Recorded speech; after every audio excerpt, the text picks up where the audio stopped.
Welcome to the show that takes up no more than 5 minutes of your time, but could help you gain massive real estate knowledge. It's 5 Minutes in Real Estate with best-selling author Shane Willis.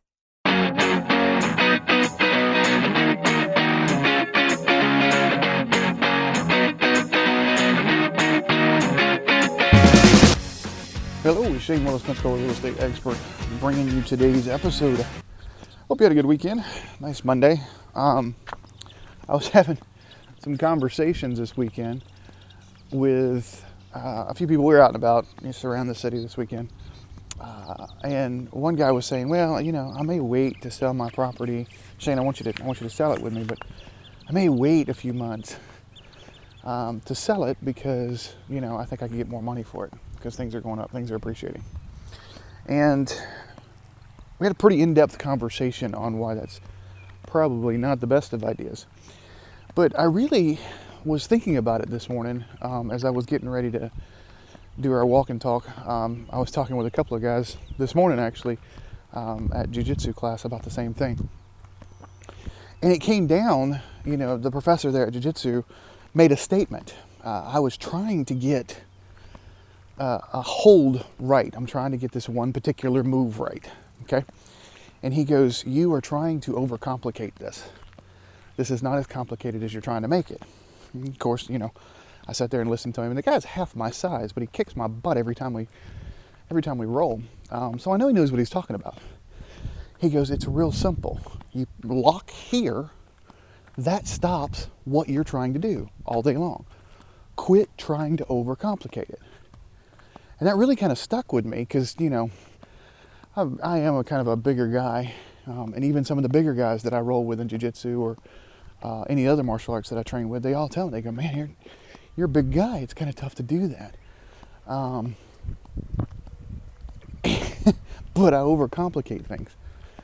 I'm trying to look for 3 moves ahead when I really just need to look at the move in front of me right now. It's one of the reasons I started taking Tai Chi was so that I could be right now, right here, right now, and enjoy that. So what the heck does all that have to do with what I'm saying as far as waiting to sell the house? Because he was trying to overcomplicate it. He was bringing up, the guy that was making the argument with me, and it was a fun argument. He was bringing up the fact that you're seeing appreciation right now. And he broke out into statistics that I was sitting there going, okay, I'm not quite sure I understand the premise, much less your findings. But he's one of those guys that searches the internet for everything. Real intelligent guy. But, if you search the internet for too long, well, you can get it to say whatever you want to. It's kind of like statistics. I can get statistics to say pretty much anything I want them to. So let's quit complicating it. Let's look at the simplification of this. So that's what I wanted to do in today's episode was, okay, that seems to be the universe telling me the same thing between jiu-jitsu, the conversations I've had the weekend. There's some other stuff that I was looking at. I wrote a couple of offers for some clients this weekend, and they wanted to add this and that and that. And I'm like, you're just overcomplicating it. So how are we overcomplicating? Should we sell a house right now? I could go into all the data. Matter of fact, I've got a PowerPoint presentation all the way up to the 122 different items that need to be managed when you sell a house. But the oversimplification of this is very simple. Supply, demand, period. And I got a couple of articles out, okay? So the National Association of Realtors came out with this information. It said, it's no secret supply of home sales have been far below number needed to sustain a normal market for over a year. The latest report from NAR revealed there's currently 3.6 months worth of inventory. Now that is actually based on a national number.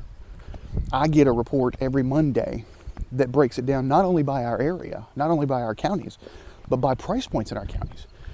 Because there's a much higher month inventory for the $750,000 to $1 million mark in Santa Rosa County than there is for the $200,000 to $250,000 mark. That $200,000 to $250,000 mark is actually under two months worth of inventory right now. And just so you understand the basics, anything under 6 starts to slide towards a seller's market. Anything over 6 starts to slide towards a buyer's market. Anything under 3 is considered a hyper seller's market. Anything over 9 or 10 is considered a hyper buyer's market. So when somebody says, hey, we're in a hyper seller's market, I'm always cautious because that's just too much of a general. We do need to get a little more specific. That is too simple. Saying, hey, we're in a seller's market. Well, for the most part and most price points with your average properties, yes. The properties that I've seen come on the market over $1 million here in Pensacola, no. Some of those are at 22 and 24 months worth of inventory. So that's going to be considered a hyper buyer's market. And you just have to know the difference and you just have to market it accordingly. But the supply side, for the most part, our supply side is way down. So let's go to the other end of that equation. What's the demand? There was a foot traffic report, and I'm going to put a link to this traffic report in the notes. Okay, disclosed that foot traffic grew 10.5% to 52.4 in March. That's just as the new season approaches. So there's going to be a whole lot of people that are going to start thinking about putting their property in the market as soon as school gets out. Escambia County school gets.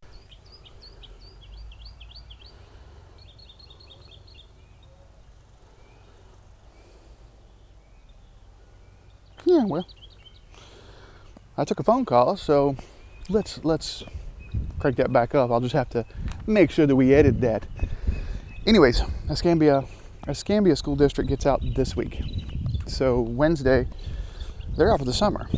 A lot of people are starting to think about selling their property now. Why? Because that's when people like to move. People like to move and they build their moves around school. So the next 6, 7, 8 weeks is probably going to be pretty busy in real estate, which means we are going to see supply start to teeter up some. Demand's also going to teeter up some. Why would that make you want to wait to sell your property? If you're even considering selling your property right now, reach out to me. Let's chat. Because if not, that's fine. And the conversation may go like this. You know what? Now is not the right time for you. Based on what you're trying to accomplish, I've got like 7 people that I'm supposed to meet with over the holidays. Because based on what they're trying to accomplish, they're wanting to be out of here March, April of next year. Now is probably not the best time to do that. Putting the house in the market now, that means you got to go find a place to rent for 6 months, which is harder to do in a tight rental inventory as well. So oversimplification, supply is really down right now. Demand is even higher than what was anticipated. Supply down, demand higher, prices are at their peaks. Could they go another $1,000? Yeah, but you're also going to be fighting the other people as supply continues to rise.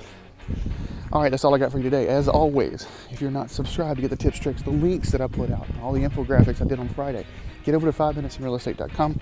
That's 5minutesinrealestate.com. Also, if you're not subscribed to the podcast, get over to iTunes or Google Play. We're on both of those. Find your player of choice, hit subscribe, give me a thumbs up. And finally, as always, I don't ask for any money for doing this, but do ask that if you found any value in this or any other episode, that you share it on social media. Have a great start to your week.